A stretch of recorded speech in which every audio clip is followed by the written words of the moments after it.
শান্তিপ্রিয়া ছোট বেবিটাকে গোসল করিয়ে রেডি করিয়ে দেয় যারা তাকে দেখতে আসবে তাদেরকে দেখানোর জন্য। এদিকে শিমুলও চলে আসে, শ্যামাকে বলে চাল ডাল দোকানে কিনে রেখে এসেছে, সেগুলো যেন নিয়ে আসে, অন্য বাজারগুলো আনার ব্যবস্থা করে। শিমুলের খুব খারাপ লাগতে থাকে নীলের জন্য। নীল যদি আজ তার পাশে থাকতো তার কাছে সবকিছু কতই না সহজ হয়ে যেত। অপরদিকে অম্বিকেশ পল্লবীকে বলে সে পল্লবীকে ইউরোপ নিয়ে যেতে চায়, প্যারিসে আইফেল টাওয়ারের টঙে বসে দুজনে মিলে কফি খেতে চায়। পল্লবীও শুনে ভীষণ খুশি হয়ে যায়, কিন্তু অম্বিকেশ পল্লবীকে বলে আপাতত ওই বাড়ির খবর রাখতে। সেদিকে কি করতে হবে না হবে পল্লবী যেন ভালো করে বুঝে নেয়, আর এই বিজনেস এদিকটা খেয়াল রাখবে অম্বিকেশ। যদি চানাচুর ব্যবসায় একটু ভেজাল মেশানো যায় তাহলে কেমন হয়, মুনাফাটা আরো বেড়ে যাবে। অম্বিকেশ পল্লবীর সাথে এই বুদ্ধি করতে থাকে। এদিকে নীল মধুশ্রীর কোনো কথাই রাজি হচ্ছিল না। সে বারবার বলছিল তার জীবনে তো কোনো রসদি নেই, সে কি বা করতে পারবে, কিন্তু মধু নীলকে বোঝানোর চেষ্টা করে। অপরদিকে দেখা যায় শান্তিপ্রিয়া যাদেরকে ইনভাইট করেছিল তারা এসে অনেক প্রশংসা করতে থাকে তার। তখনই পল্লবী এসে শান্তিপ্রিয়ার এরকম পরিণতি দেখে অনেক রকম খারাপ কথা বলতে থাকে শান্তিপ্রিয়াকে। এরকম একটা জায়গায় এসেও শান্তিপ্রিয়া আবার পার্টি করছে, এই নিয়ে হাসাহাসি করতে থাকে। কিন্তু শিমুল পল্লবীর উপরে থ্রেট দিয়ে তাকে তার মাকে অপমান করতে নিষেধ করে। পল্লবীকে বলে এই গরিবের খাবারই যেন সে খেয়ে যায়, সে তো এসে পড়েছে এখানে। শিমুল পল্লবীকে এও বলে সে তাদের এমন অবস্থা করবে তার এক সময় বাধ্য হয়ে সবকিছু ফেরত দিবে। কিন্তু পল্লবীও সমান তালে শিমুলকে কথা শোনাতে থাকে, কিন্তু শিমুল পল্লবীকে বলে কি পেয়েছে সে, কিছুই তো পায়নি, তাদের কাছে কিছুই নেই, না একটি সন্তানও।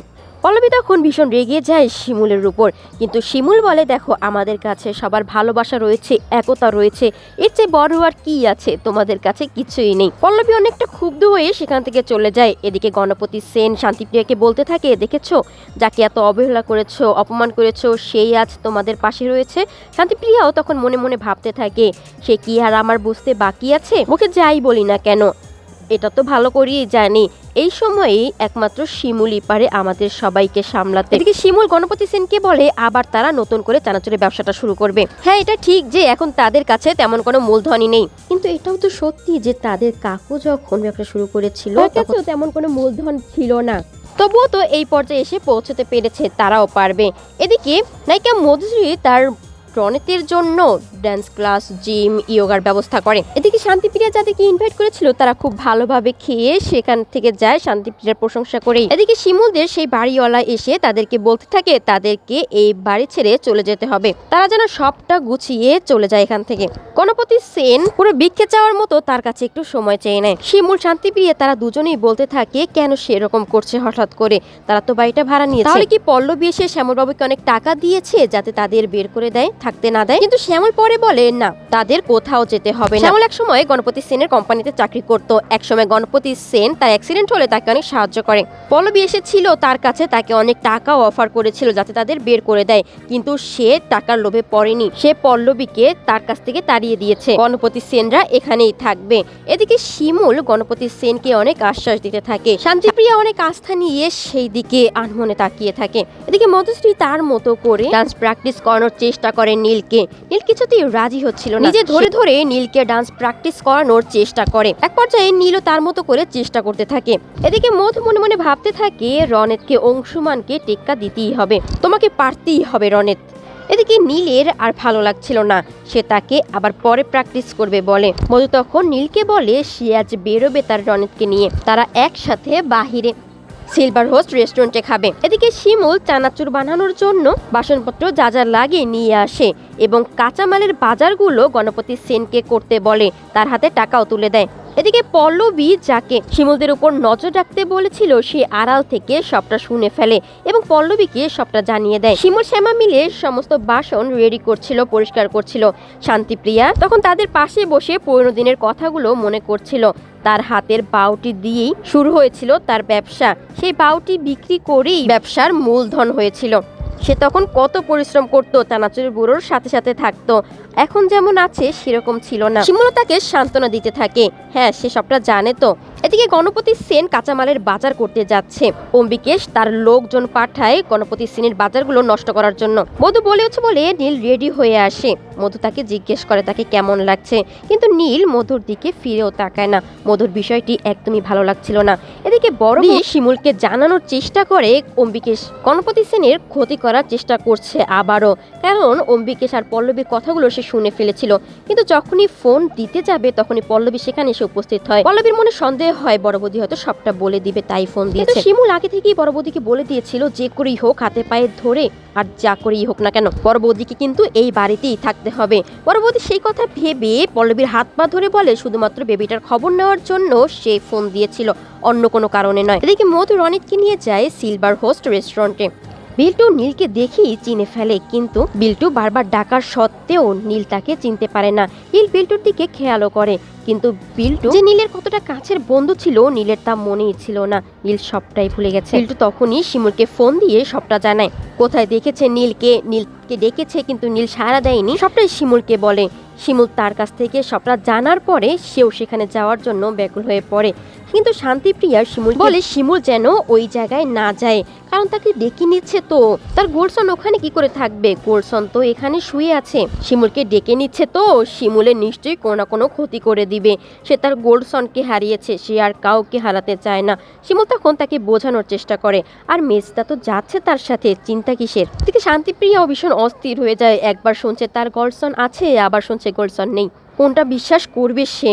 এদিকে মধু নীলকে নিয়ে সেই রেস্টুরেন্টে বসে, কিন্তু এই রেস্টুরেন্টে বসার পর নীলের সেই টেবিলটা দেখে পুরনো স্মৃতিগুলো আবছা হয়ে চোখের সামনে যেন ভেসে ওঠে, কিন্তু সে পুরোপুরি কিছুই বুঝতে পারে না। তার অস্থির লাগতে শুরু করে যে টেবিলে সে শিমুলকে নিয়ে এর আগেও বসে খেয়েছে, কত মজা করেছে। এদিকে শিমুল মেজদাকে পাঠিয়ে দেয় গণপতি সেনের কাছে যাওয়ার জন্য। অনেক তো দেরি হয়ে গেছে, রাস্তায় যদি কোনো বিপদ হয়। আর শিমুল বিট্টুকে নিয়ে রেস্টুরেন্টের ভিতরে ঢোকার চেষ্টা করে, কিন্তু তাদের প্রথমে ঢুকতে দেওয়া হচ্ছিল না, কারণ মধু একজন হিরোইন বলে কথা।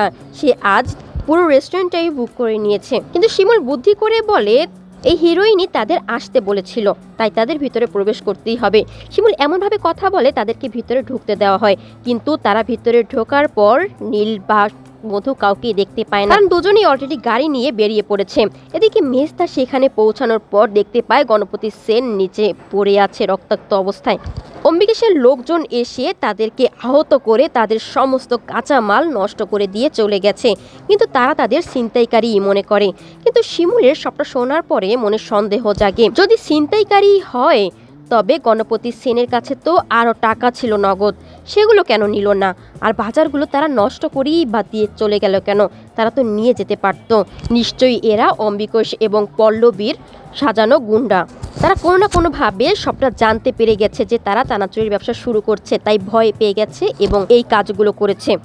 এদিকে বড় বৌদি রাতের বেলা যখন পল্লবী এবং অম্বিকেশ ঘুমিয়ে পড়ে তখন শিমুলকে ঠিক ফোন করে। শিমুলকে বলে দেয় তারা গণপতি সেনের বিরুদ্ধে কোনো একটা ষড়যন্ত্র করছে, নতুন করে ক্ষতি করার চেষ্টা করছে। শিমুল তখন বলে যা করার করেই ফেলেছে। শিমুল বড় বৌদিকে শিখিয়ে দেয় পল্লবীর বিশ্বাস অর্জন করতে।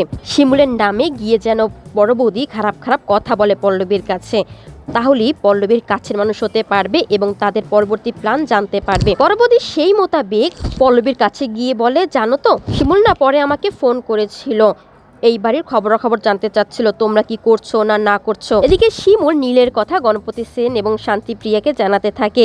তাদের মনে একটা আশ্বাস জাগতে শুরু করে।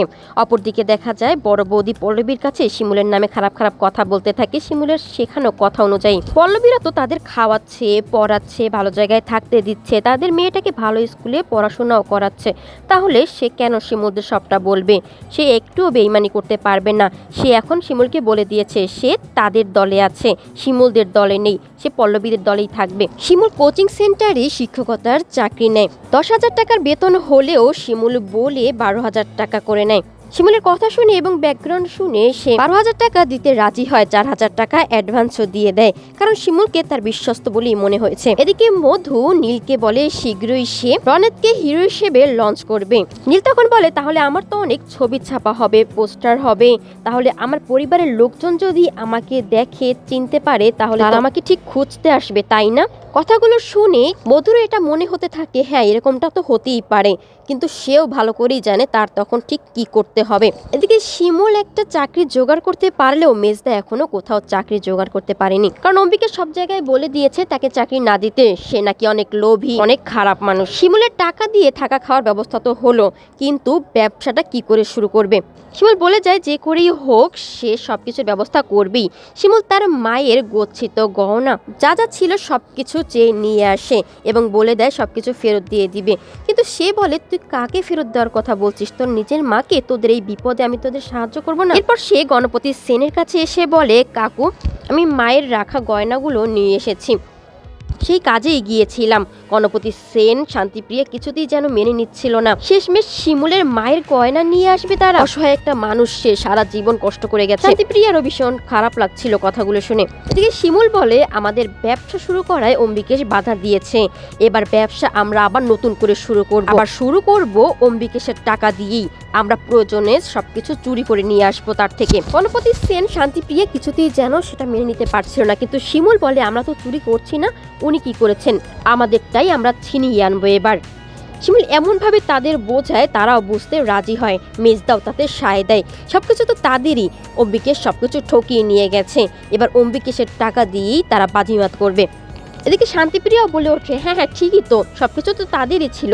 অম্বিকেশ পল্লবী তো তাদের ঠকিয়ে সবকিছু নিয়ে গেছে, এবার তারা এক হয়ে সবকিছু ছিনিয়ে নিয়ে আসবে যেভাবেই হোক না কেন। তাদের ব্যবসা অম্বিকেশের ব্যবসাকে টেক্কা দিবে। ভিডিওগুলো পেতে সাবস্ক্রাইব করে রাখুন, লাইক কমেন্ট করতে ভুলবেন না। ধন্যবাদ।